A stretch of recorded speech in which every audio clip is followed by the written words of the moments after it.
Walé, ça va, ça, les camerounais, il faut tout na bateau. Ça dit quoi, monsieur le journaliste, le beau gars? Nazo banga, Walé, ça, un piaka pour les héritiers. C'est-à-dire? Un piaka pendant la grâce. La francophonie, avec sa voix. Akene koyemba, oh, il y a koyemba, il faut les quatre. Faire les boy, dans la bague, faire ce qui les quatre aillent mbattre. Mon tour à l'oreille, ma caméra, on a console dans un pays, peine à gouvernement. Donc, Romains 11, 35 à 36, hein? L'homme aura une émission de sa maison. Tel a compris que ça y est. Mon dernier banda au fungola, à bête à yango, au coach Baptiste pour me décourager. Ngai na festé faire le goal à bête à thé. Pasteur Walesa, évangéliste Kabundi Walesa, au sa nuit de prière, parce que insécurité totale dans la ville à Kin. Ah, donc il y a des conseils à ça. Des conseils, il fallait que ça soit mouille. Mais nenga que ça ngona butu na ndimite batu pina bakoya ozongela nga mais waze kwa de azuku ba grand musicien ba kimi aboy mi balé waze kwa des spectacle mais na kubwa kabwa kate ya mi sato stade martyr ezoko ibale ba mezango na musapite stade martyr wana ezoko ibale mpela oyoki yango je crois wazeka osata 20% te poids lourd mais bandaki na boche les 4 points pourquoi mettre en vertige ouverture invité spécial qui fait le na vie na Kinshasa na république na tout na invité spécial être banani na Congo ou l'équipe fait le ba wari no ba waze quoi yekutu waze quoi ndambe asaka Nzambe yango asala papa ata nzambe yango sala na ndimi te ata mwa podeur monsieur otondi ata liboso nini abinaki mpo nanga asekaki mpo nanga alléluia Jésus m'a sauvé. On a passé. On a passé. C'est extraordinaire.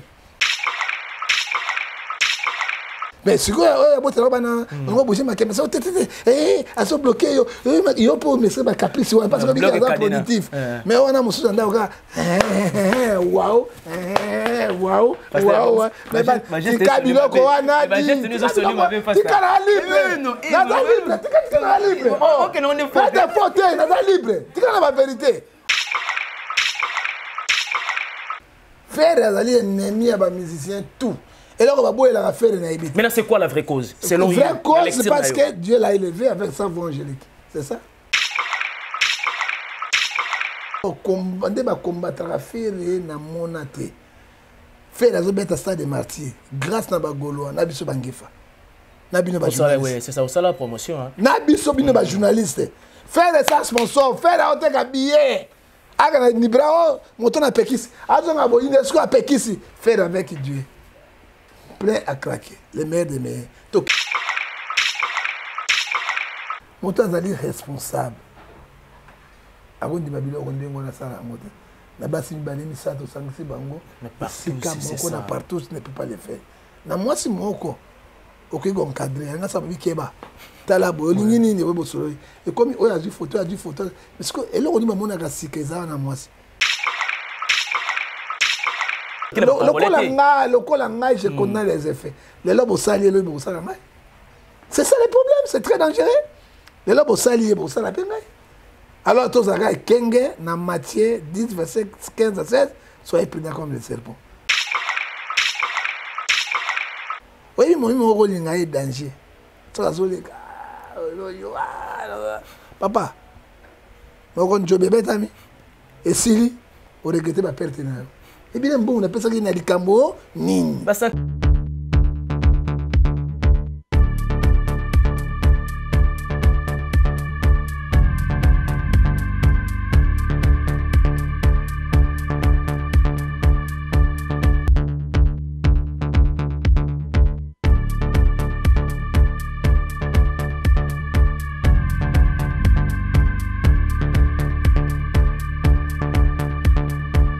Vous Vous êtes de milliers de personnes à nous suivre à travers le monde. Salut et bienvenue sur BBC 45 Orléans. Et c'est ici aussi que nous apportons une nouvelle touche dans la communication, dans votre émission Savoir Plus.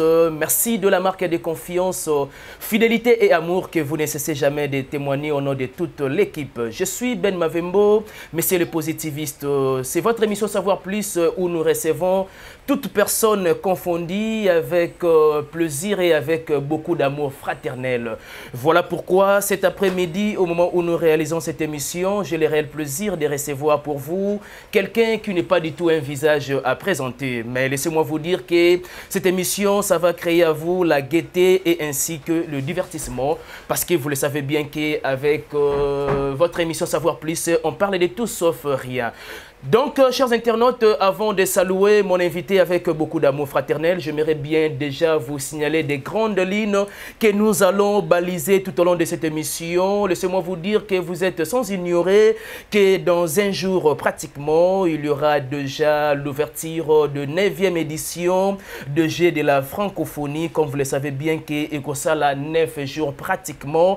Et il y a pas mal d'artistes musiciens congolais qui vont prester. Mais laissez-moi vous dire que Ferrego la Josie des Nuances vient de publier dans sa page officielle de Facebook à décliner date il y a le 4 août pour la prestation et jeu de la francophonie. On va en parler dans cette émission et pourquoi pas de parler aussi de la date du 11 de la grande veillée des pasteurs Walesa Kabundi et de parler aussi de la date du 12 de Félix Wazekwa S. Grave Mokua Bongo. Il a aussi une grande prestation au stade de Martyr de la Pentecôte. On va en parler dans cette émission et pourquoi pas de chiter avec l'affaire des sextapes. Comme vous le savez bien que dans la République démocratique du Congo, on ne peut pas passer toute une année sans pour autant que sextape ait bougé quand même la toile. On va en parler avec mon invité. Je profite de dire un grand merci à mère BBC 45 Nakatia Orléans. Merci beaucoup à toi et sans oublier Moumberton Sikou, un pauvre qui prend des riches en charge depuis Luxembourg. La noblesse oblige Mavembo, futur juriste, la grande sœur de Johanna Gladines Mavembo. Kabe Kabengele, je pense bien que nous partageons surtout les mêmes sentiments. Prière d'ouvrir le champ, de saluer les prophètes Ngefa avec beaucoup d'amour fraternel. Le Sako Pasteur. Nzambele ki bango nyonso na nguya na makasi, monsieur le journaliste Koloazo Lokumunde Tokutani lelo. Lamentation chapitre 3, 37 à 39 qui dirait les choses arrivent c'est l'internel ou d'autres. Et Ecclésiaste chapitre 8 verset 8 et tout à tout le TP ma bongo motasimi ya Nzambe. Et quand nous sommes dans Nzambe. Tata to tike mission maboko na yo. Pesa journaliste c'est bon, sagesse, science, intelligence. Mais tout n'en est bien non ngai. Tata yo banana biso pour sukisa na biso komona tata pina mwana na molimo santo. Amen. Amen. Dès l'entrée de jeu, j'aimerais bien que Tobetali Solo ou Etali Sextape, je l'ai déjà signalé dans des grandes lignes que Namboka Nabiso, tu ko passer toute une année sans pour autant que Sextape y a ba grande personnalité et ça l'a exposé. Tolali Tolamuki, Tomoni conseiller, il y a son excellence Monsieur Félix Antoine Tshisekedi. Conseiller naie Tomoni Sextape. En tant que pasteur et puis tant au monde rabilo rabongo personnellement au milo baranini. Non, ngaso na moni bilo wandengo wana la condamnaka yango na Ephésiens 5 verset 11. Nous condamnons. Et mi balé pourquoi ba congolais ba mitema mabebo. C'est-à-dire ata salaki yango. Pourquoi beaucoup solana l'amiable était ce que la Bible dit Matthieu 18 15 à 17 à 19. Benga ibine bebo solo la. Nana image no tala boso ipe mbongo apesi. Mais quoi que monde de publier ngoya mabebo et père de la famille ko sambu saye avec ce conseiller à présidence de la République azalaka conseiller à présidence de la République la stratégie les lois avec ce conseiller à présidence de la République mais ce qu'il sera identité a déjà un homme d'état pour moi ezali malamote hein ezama buluma papa balakisa ngo libanda te fuko bomba ngo mais comme esprit ba haine ezali mama mingi na ba congolais. Papa, toi, si on a tenu un start-up, les Congos vont mal. Total l'avenir du Congo, qu'est-ce qu'on pourrait faire? Qu'est-ce qu'on pourrait faire pour sauver le Congo? Hein? Ah, voilà, les kidnappeurs bazaria, les Koulouna bazaria, les Batomabe bazaria. Ah, tout ça, c'est toujours le bien. Hein? Oui, Bible est sur le Romogo, nakati na proverbe 12, 10 verset 12, ça dit la haine excite les querelles, l'amour couvre toutes les fautes. Surtout dans le lingua muninga solo, un père de la famille, un responsable, un homme d'État. Tout ça, c'est l'image de la République démocratique du Congo. Hein? Tout ça, c'est l'image de la présidence de la République. Parce que travaille la présidence, ils allaient mal à monter. Bango tu basala kangote. Ils allaient bâcher na baote mbongo fele. Babi va pasteur basala. Na ba pasteur moto na moto azasa ndenge na ye, mais moto yo azali aussi ouvert téléphone non bien quand même. Oui. Moto azali responsable. Téléphone ma bilo ma beza te. Moto azali responsable. Agondi babilo kondengo na sala ngote. Na basi mibale misato sangisi bango. Sika moko na partout ne peut pas le faire. Na moi si moko okigo encadrer nga sa bikeba. Tala bolingi nini we bosolo. Et comme oya a du photo parce que eloko ni mamona ka sika eza na moi si. Sika moi si. Extraordinaire moi si. Ezaka ka botelo bana. Ah, extraordinaire moi c'est botelo bana. Na yo pas de bana, il n'y a pas d'extraordinaire là-bas. Il n'y en a pas. Hein? Comment les gens vont là-bas en Cameroun? Et ça, c'est là, ma caméra, bah ça là. Oui, mon rôle est danger. Ça va les papa, mon job est bête, ami. Et si, on regrette ma perte. Et bien, bon, on appelle ça qu'il y a des cambos, nini. Bah, sentiment, mon kili, il y a ça là, mon caca. Et yo regretté. Mais ça, on a dit dendo, na pilipili, na kwangolé, et tout si, bon, oui. Et qu'on sauve, mais on a tenu la mode. Moi si pas la productif. Les valeurs nanga. Quand je vois mes enfants, na koni na bango to vandi boy, ça me fait la fierté. Okay. À cause de moi si on a petit ban, mais après la on est là. Et là voici ça. Hein? Alors bah telle chose mon tabelle folie naé, alors ça m'a ramené on a tout cultiver fruit à Saint-Esprit l'amour, la patience. Hein? Mon Dieu, ils ont inquiété le colanga, je connais les effets. Les lobes au salier le au salama. C'est ça le problème, c'est très dangereux. Les lobes au salier au salama. Alors, tous les Kenge, dans Matthieu 10, verset 15 à 16, soyez prudents comme les serpents. Ceux qui t'aiment ou qui les tournent, il y a un conseil, on attend à la banane, puis à la kilo. Et puis, Internet, c'est la télévision du monde. Partout dans le monde. Bazo la nayango. Si vous communiquez, papa, vous faites une carrière. Vous faites une carrière. Mais vous savez, moi, qui est en non. Osez 4-6, mon peuple prie par ma reconnaissance. Parce que la salle qui paie, il cambe quoi il banate. Mais si la Bible est si dans Hébreux 4, verset 13, nous tous nous sommes venus devant Dieu. Alors, tu as Satan à côté pour la Bible, sa répétition. Ce qu'on inquiète les apôtres, mais tu n'as pas de question. Tu as un bon mais un consentement qui va filmer et puis si ma coloqué et vous en avez publié. 1 Jean chapitre 5, verset 19, nous sommes les enfants de Dieu. Il faut savoir que le monde entier est sous la puissance du diable. J'ai mon jeune pasteur JC. Si on a un problème, on va prier, mais si on a un pasteur, quand tu vois JC, un pasteur, un jeune pasteur qui marche comme ça. Il y a ce temps, je me suis dit, pasteur, Romains 3, 10 personnes juste devant Dieu. Nous cherchons à récupérer pour Dieu. Là, il passait aux unes en bon côté. Comment tu as mis tout le monde, pasteur, mon tio la côté là, on a car. Hein, au bout de la Bible. Je l'ai dit, mon tio la côté là, on a car. Mon tio la bengio. Pasteur, au bout de la Bible, on a. Surtout que déjà, bundu ke beta makala njobi, besekade beta mikala. J'ai dit au pasteur, tout cela, qu'est-ce que on dit non bon côté. Parce que tu as une carte d'élection, on a une carte d'élection. Ah, j'ai 2000, 3000 $, dans la poche. Parce que combien on a côté. Alors, dans tout cela, soyez toujours vigilants comme le serpent. Même ça, ça a un sentiment, il ne savait pas que gravité, mais gravissime. Oui, c'est ça. C'est extrême. Mais vraiment, moi, je suis déçu de ça. Je marque le mot, on a commenté ça, mais Romains 14, 10, vous serez jugé dans le tribunal de Dieu. Et voilà, comprenez que c'est bel et bien le prophète Ngefa. On évolue vraiment dans cette émission. Mais prophète, j'aimerais bien que tu partages les solitaires des dates dans le mois d'août. Il y a les 11 où il y a les grandes veillées de prière pour les Pasteur Claude Kabundi Walesa, azapé collègue pastoral nayo, et puis na Félix Ewazé Kwamoko Bongo S grave, azana prestation na stade de Martyr le 12 août. Des dates rapprochées wana, veille de prière et puis concert c'est-à-dire musique profane. Comment tu trouves na lecture Walesa na Félix Ewazé Kwamoko Lokomode. Félix Ewazé sa musala mokili. Musala mokili. Mabina mokili. Mais ça gagne peine à épée quand même. Na bon sigo wale ça ça pour na ko pécher Matthieu 17 à dire aller prêcher dites le homme de proche c'est différent. Mais là on a lobby na pasteur Wale ça évangéliste Kabundi Wale ça. Au sa nuit de prière parce que insécurité totale na ville yakini. Ah yo do yo déconseiller ça la mode. Déconseiller il fallait ça la ngona moui. Mais ninga que ça la ngona butu. Ndimite bato pena bagoya. Mais est-ce qu'on a ce qu'il faut changer combo? Il faut veiller parce qu'on parle de veiller donc on s'attend que la Bible dit dès qu'on est chapitre 20 verset 20 qu'on fait voir l'internet votre Dieu sera fermé qu'on fait voir ça pour vous retirer. Bible dit à Amos chapitre 3 verset 7 Dieu ne fait rien sans toute faire ça que les serviteurs na insécurité tozana ngo lelo na malili tozana yango. Mais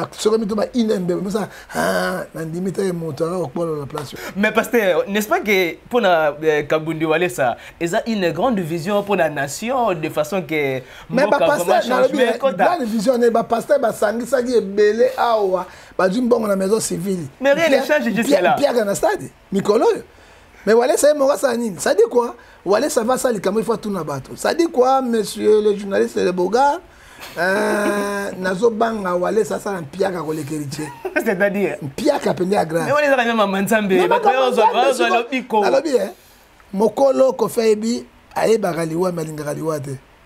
Ba isaka kabaka baba renzo ko ya. Ah na kabare kuna na butu et puis mali elanga il dit rien. Il faut se le retourner. Amos 3 verset 7. Pour na ngai fallait asala mona moi. Non, na butu. Mais est-ce que pour la wazi quoi? Elle est normal parce qu'elle aurait bétané musique à Mokili, atteint sécurité dans Namboka. Mikola lelo ça na moi mais Mikola est héritier et ali ferena fali popa. Ola ningai? Na yope ba otonga rayo ba tonga na otika la vérité. Na otonga wa fort babilo wa denile ça kenda pa ba wari yo pozo diembela ba polwa. Ngai non na dimba golwa dengeni. Papa et maman na ngai. Papa Emba. Il prie chez moi. Mais c'est moi, son chef spirituel qui est son âme repose en paix. Papa m'a dit on comprend au moins le contexte nazali. Na comprendre non na punate mais na défense. Non, na défense. Pour le sikoyo on se faire passer et ne pas bakoloa. Na il fallait ndeko na ngai. Mais Amos c'est 3-3 to molimo kokanide. Molimo kokanga na fona ya faire ndesco ese Maria. C'est parce que habina ki ponanga. Ale c'est quoi qui ponanga. Alléluia, Jésus m'a sauvé. On a passé. On a passé.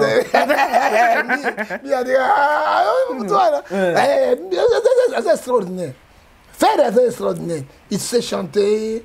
Un grand professeur de la musique, il a l'option de la musique que Dieu le bénisse. Mais il était toujours combattu dans ces pays. Tu te dis quoi parfois tu as que d'autres artistes combattent surtout vérité, Galate 4 verset 16 à cause de la vérité avec l'ennemi.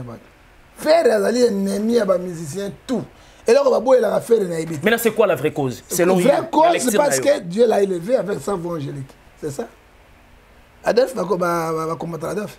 Non, Adolphe non. Dominguez. Non, combattre. Yo quelqu'un d'autre ndeni ba exemple mais exemple on européen c'est bien même si sur la ndemi sur non ba combattre parce que Adolphe na limite na et nzam faire na tango na ye na fali il a na ka mwana mawa pour combattre ba combattre faire na monate faire azo beta stade de Martyr grâce na ba golo na biso bangefa na bino ba journaliste c'est ça au la promotion na biso bino ba journaliste. Faire ça sponsor, faire la haute billet. Aga ni bravo, moto na pekisi. Azo ngabo UNESCO a pekisi. Faire avec Dieu. Plein à craquer. Les meilleurs des meilleurs. Toquer na francophonie avec sa voix. Aga ne koyemba. Oh ya koyemba il faut les quatre. Faire et puis boy, na la bagina faire ce qui les quatre ayemba te. Moto aluka makamona ko console na pays pe na gouvernement. Tonto comme on a sigé wana le prophète Ngefa, je profite de dire un grand merci à celui qu'on appelle Fabio Lima, Jean-Pierre Kartiasuka, prophète Ngefa. Tolali tolamuki. ti avant 10h, 11h, 12h, tout le monde a une page officielle. J'ai de la francophonie et aujourd'hui sur pratiquement 9 jours. Et c'était prévu que Ferregola a presté na ouverture il y a jeu de la francophonie. Non, et un moment donné, on débat pour ça qui date les 4 tout le monde a fait chez Bimi, ba méloma de la bonne musique, ba Sepeli, des Gaulois et des gladiateurs en tout cas bazaki aux anges. Mais du coup boé, tout le monde a vers 13h 14h communiqué officiel Ferregola a décliné les 4 Congo a développé na batou na mabandi. Attendez, mais quand tu dis Batamabandi, là tu fais allusion à mototé.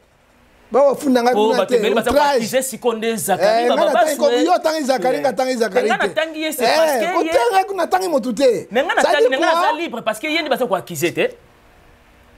Fais la sala bango nini bandeko. Azape na tatate. Mwana tike. Nazala même na maman. Parce que eloko ni benda faire ya sala. Ah Congo. Quand je vois la Bible, Matthieu 10, 15 à 16, je vous envoie les brebis au milieu de l'eau. Faire ne parle pas. Mais il faut faire musique. Faire à quoi il y a au bout. Au moins, il y a faire musique. Hein? Il y a des fois, il y a des tatouages.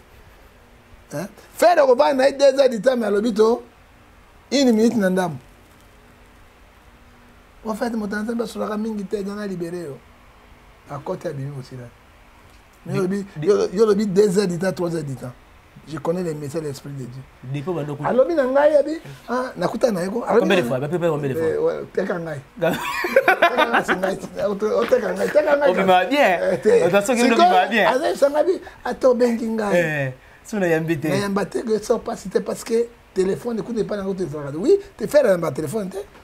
C'est vrai.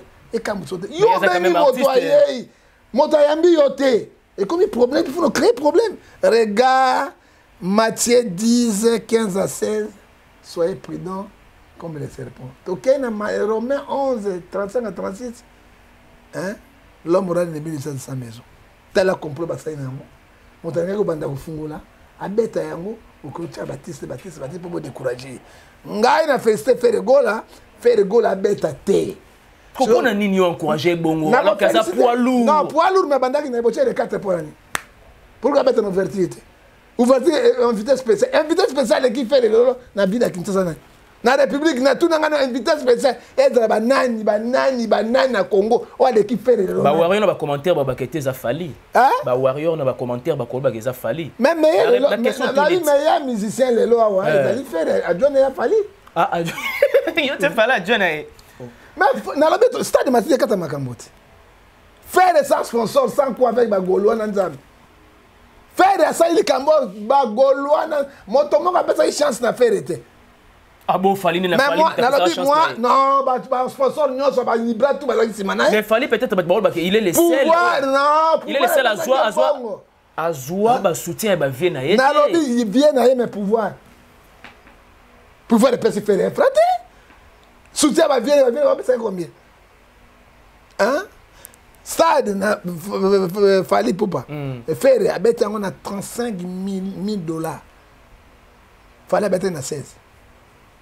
Peut-être 500 policiers. J'ai fait 250, 2000 policiers. 2500 policiers. Sans compter Bilan, quand il fallait faire double fois. Mais pour la sécurité, non?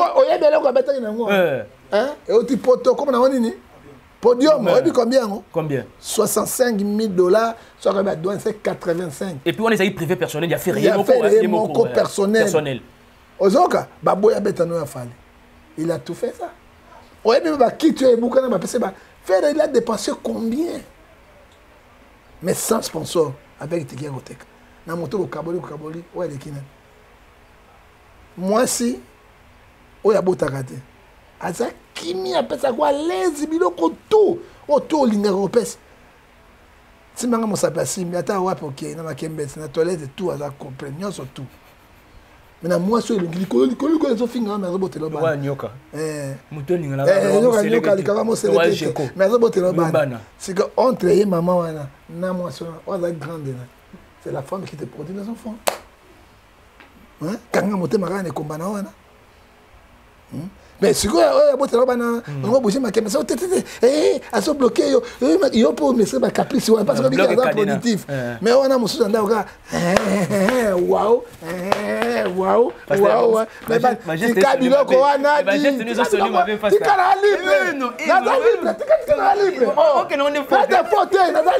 la vérité. Oh, tu as bien la changer.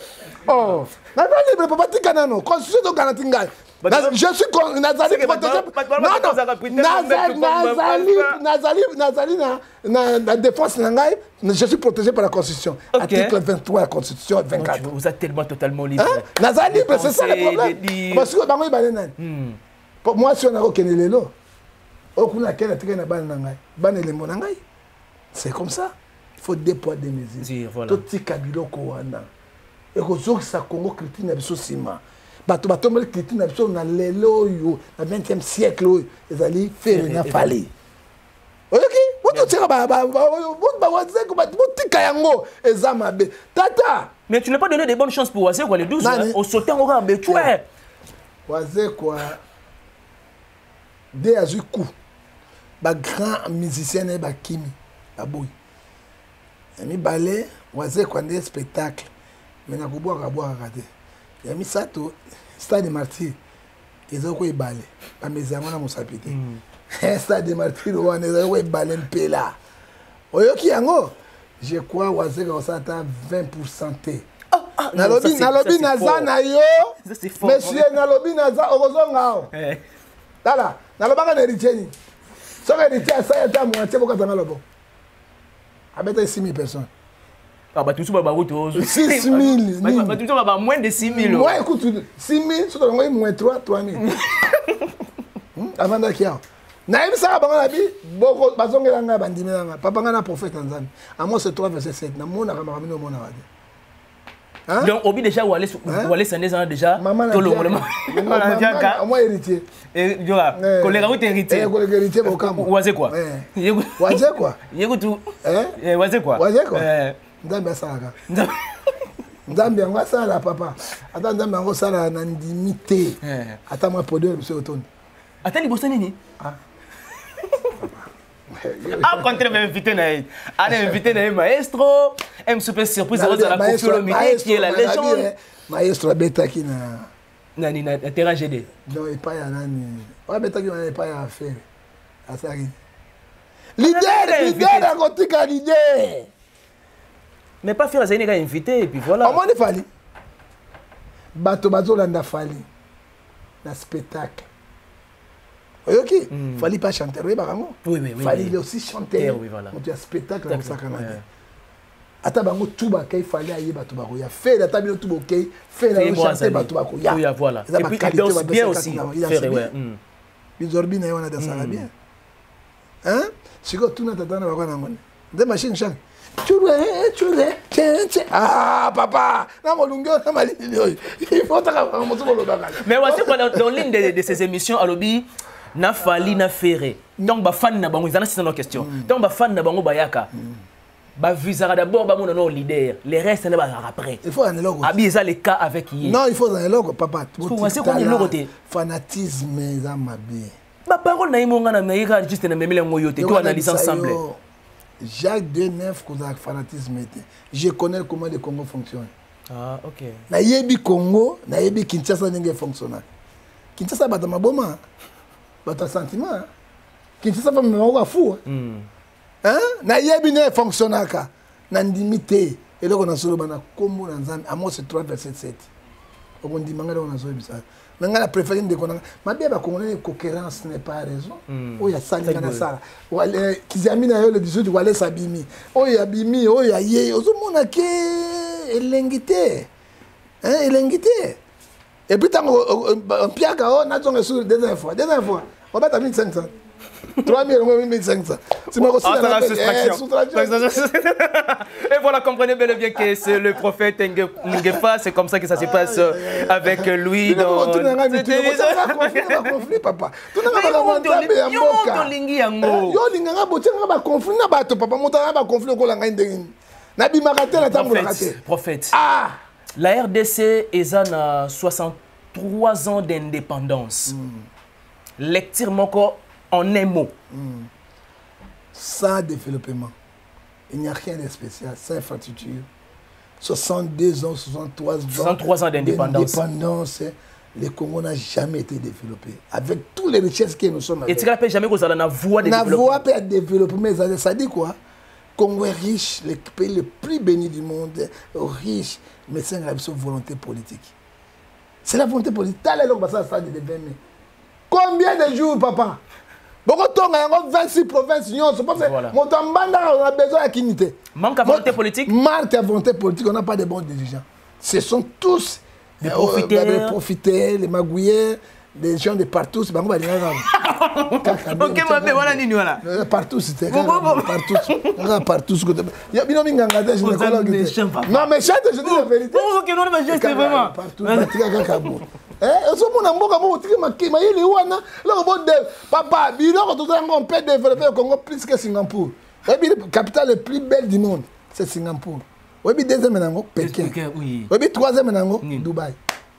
La constitution, c'est la France, l'Angleterre, les États-Unis, alors que RDC, l'équipe a potentialité. Ça dit quoi? Volonté politique. Ils ont manqué. Ils ont manqué, bango. Oh, il y a quoi qui il détourne des milliards.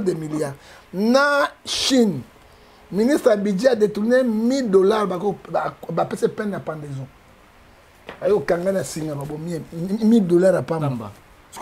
Des millions à côté un mois la prison a bimi à Zongeli aller. Et puis on a sambi bien un José. Yoko ozana mutu, on a permis la mutu gani. Yo tsara soyi. Yo tsara soyi devant caméra face. La caméra ça la vérité là aussi. Tu connais la vérité, mon côté na la vérité. Et ça mato ça maté. Et ça m'a partout. Bandoki. C'est comme Batandoki va développer mbok. Hein? Ba ko saka biso ba bola, ba ko développer mbok. Ma bezo banana mutu, c'est comme 133 versets 1 à 10. Ma foute tangaka na mutu. Et qui est dans le bilan. Exemple, Bandarapi. Ce qui est le baby. Exemple, nous vous en avez. Il y a un bakaba bimit. Il y a un babimi. Babili n'a pas Akoufa. Akoufa. Romains 7:23. Il y a beaucoup de bateaux. Les salaires du péché. Les salaires du péché, c'est l'amour. Mboka, il y a beaucoup de. Papa n'a pas la laka. Mboka est un social. Le lobagien est tout le mandef. N'a pas tu as rendu le mandef. Aux alentours, même dans la mandef. Aux alentours, même dans la mandef. Moi, je suis bolingo. Tata Rwandais, il n'y a pas de ngao. Abanga to gagama ko bomanga changa mondungo. Yo ajobe mandefu. Maintenant ça na obanga te à moi dans l'église. Ça dit ko mutu yo su mandefu. Pasteur Jean Pierre ba misi mandefu. Ah zabe. Au moins mandefu yamina et ça il peut ça la campagne au 4. Tu vois mandefu c'est symbolique. Donc les gens méchanceté quand ils vont na mutu, ba ils payent ça riche. Pourquoi biso ba gens zo bénéficier na ngoti. Mais ba zo raisonner te. Ils allaient bombe retardée. C'est bombe retardée parce que c'est un développement. Bon, créer ma petite moyenne d'entreprise, bon, tu vas péter un message. Il y a aussi bien toucher $500. Attends, aussi ma mbeli. Même pas. Attends, 300, il n'y a pas. 300, pas na tina wana ko simba yangote. Parce que petit basi mbeli pour. Ba sur bazana biso na ndumbo bazalia. Pour ça mbongo l'équipe. Ba l'équipe na Kaisar. Hein? Alors simba boy. $5. Aussi, il m'a dit $10. Eh non, ça c'est bon. Mais là, tu as la vérité. Étape par étape, elle a pris la mot. Étape. C'est ce que tu vas prendre. Il y a bien comment la table dans la gâte. Hein? On se bon. Donc, partout, cous ou plein. Hein? Bon, c'est le bateau. Guinguia. Guinguia. 5500 coups. Attends, si je couche ça. C'est la pauvreté. Moi, c'est pour ça que Kindumba, tout le monde me soupçonne, esprit, mais c'est la pauvreté. Moi, si je suis 18 ans, à mon andako, au garder le société, je devenir indépendant. Moi, ça c'est savon, ma fouta, mon cassé, téléphone, cabello. Sur les autres, aucune conséquence, c'est l'État qui en charge de ma campagne. C'est l'État. C'est l'État. Pourquoi on a pas de chômeur à fouta? Ça m'a bêté. Si on dit que c'est pas ça, bah le gens n'ont pas de l'homme moi il y a 55 ans, on a parlé ma paix. C'est l'État. Et tu approuves que parfois que l'État congolais a des missionnaires, voilà pourquoi nous commençons à la Banda Kabila le père a été le démissionnaire mon Tu sais qu'elle n'a pas travaillé parce que 4 ans de pouvoir. Oui, tu peux passer nos chances. Mi-mandat, ça a démarqué, entourage va voler. Et voilà, c'était un réel plaisir de recevoir ces grands hommes de Dieu. Il s'agit de prophète Ngefa, John Ngefa. Je l'aime bien parce que quand il s'agit surtout de faits sociaux, nous entrons en détail et avec beaucoup de justesse. Merci beaucoup, prophète Ngefa. Ndengo Yambi, vraiment invitation à Bisso avec beaucoup d'amour fraternel. Et merci à nos abonnés parce que vous le faites tellement bien de partager nos émissions. Si vous avez aimé cette émission, laissez-nous vos commentaires, ça nous fera énormément plaisir. Merci beaucoup à toi, Kabe Kabengele. Sans oublier Messi Bokanga, mère BBC 45 Nakata Orléans. Toujours et sans oublier aussi Simon Mavembo de Suisse-Irlande. Merci beaucoup à Papa Flavien Mavembo, le chirurgien dentiste par excellence. Maman Émilie Mavembo, la noblesse oblige Mavembo, futur juriste, la grande sœur de Johanna Gladines Mavembo.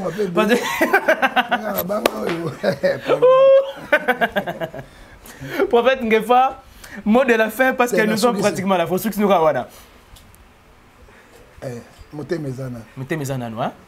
Merci de votre attention. Merci de votre attention soutenue particulière. On se retrouve prochainement. Bye bye.